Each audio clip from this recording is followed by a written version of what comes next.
Hello everybody, मैं हूँ वृंदा और आज हम डिस्कस करेंगे about Pegasus. So Pegasus is a topic that we are hearing about everywhere. However not all of us know कि actually में पेगासस है क्या. तो आइए आज डिस्कस करते हैं कि पेगासस क्या है.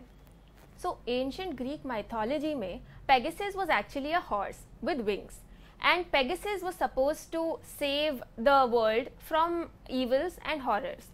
So Pegasus एक तरह से एक हीरो हो गया ग्रीक माइथोलॉजी का. लेकिन यहाँ पर हमारे करंट कॉन्टेक्स्ट में Pegasus is not a hero. Pegasus is a spyware. Spyware एक बेसिकली एक टाइप का वायरस है जो कि आपके कंप्यूटर्स में घुस जाता है या आपके फ़ोन, मोबाइल डिवाइसेस, कहीं किसी भी इलेक्ट्रॉनिक डिवाइस में घुसकर आपका डेटा एक्सेस कर सकता है. अर्लियर जब हमारे फ़ोन्स या मोबाइल डिवाइसेस, कंप्यूटर्स में इस तरह के स्पाईवेयर्स घुसते थे, there used to be a technical process for them to enter those devices. यानी कि हमारे पास अगर कोई कॉल आता था और हम उसे पिक करते थे, then the spyware used to enter. या फिर आपके पास से फॉर एग्जांपल कोई मैसेज आया और आपने उस मैसेज का रिप्लाई किया. हाउएवर अब टेक्निकल एडवांसेस की वजह से ये सारे स्पाईवेयर्स का हमारे कंप्यूटर में घुसना इतना आसान हो गया है कि आपको पता भी नहीं चलेगा that you are under a spyware attack. Pegasus is one such spyware. It was made in Israel by a company called NSO. So ये जो कंपनी है NSO, ये पेगासस बेचती है गवर्नमेंट्स को सो दैट गवर्नमेंट्स इसका लेजिटिमेट यूज कर पाए.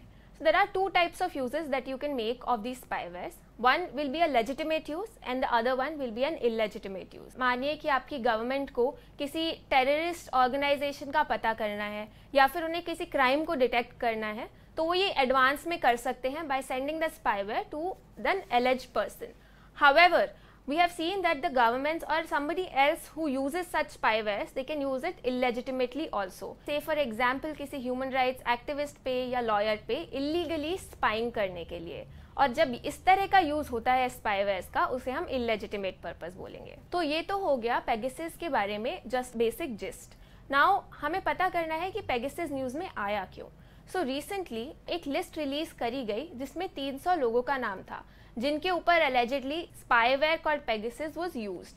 Now this list included very eminent persons. It included big journalists, it included big lawyers, human rights defenders और यहाँ तक कि कुछ parliamentarians भी इस लिस्ट में शामिल थे.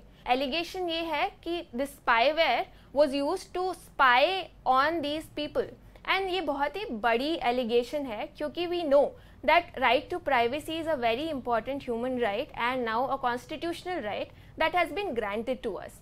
और अगर कोई भी इस राइट को वायलेट करता है तो फिर ये एक डेमोक्रेसी के लिए अच्छी बात नहीं है, स्पेशली जब सरकारें इस राइट को वायलेट करती हैं. पर ये पता करने से पहले कि ये वायलेशन है या नहीं, आइए देखते हैं कि इंडिया में सर्वेलेंस लॉज क्या क्या हैं.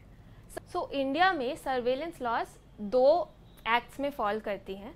The first one is Telegraph Act of 1883 and the second one is Information Technology Act. जो टेलीग्राफ एक्ट है ये बहुत पहले बनाया गया था 1883 एंड ये मेनली सेलुलर कॉन्वर्जेशंस को ट्रेस करने के लिए यूज़ किया जाता था. Now with the advancement of technology, जैसे जैसे इलेक्ट्रॉनिक कम्युनिकेशंस बढ़ते जा रहे हैं, government came up with information technology act for somewhat similar purpose. In acts में कुछ लेजिटिमेट ग्राउंड्स दिए गए हैं जिनके बेसिस पर गवर्नमेंट सर्वेलेंस कर सकती है लीगली.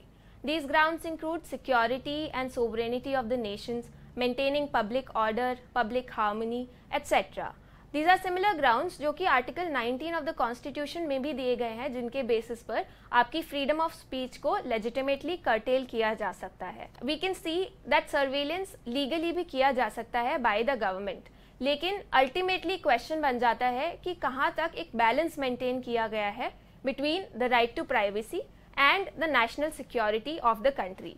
जब भी ये बैलेंस मेंटेन कर लिया जाएगा यानी कि सर्वेलेंस इज वैलिड. अगर ये बैलेंस मेंटेन नहीं किया जाएगा and national security will be kept over the right to privacy illegitimately, then it will be called a violation of individuals right to privacy. इन्हीं क्वेश्चन से डील किया गया है Manohar Lal Sharma versus Union of India में, जो कि केस अभी भी सुप्रीम कोर्ट में चल रहा है.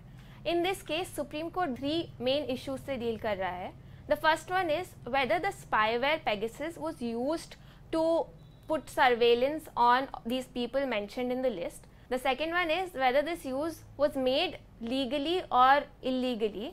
And the third broader question will be whether the surveillance laws in India, जो कि अभी हमने जिनके बारे में बात करी, whether the legitimate surveillance in India is actually valid or not, or can questions be raised on the validity of those laws. Supreme court ने अभी इन केसेस पर डिस्कशन नहीं किया है, ये इशू अभी भी डिसाइड होने हैं, but it will be interesting to see what the court decides. Please stay tuned for further updates. We will be discussing when the judgment comes out. Thank you.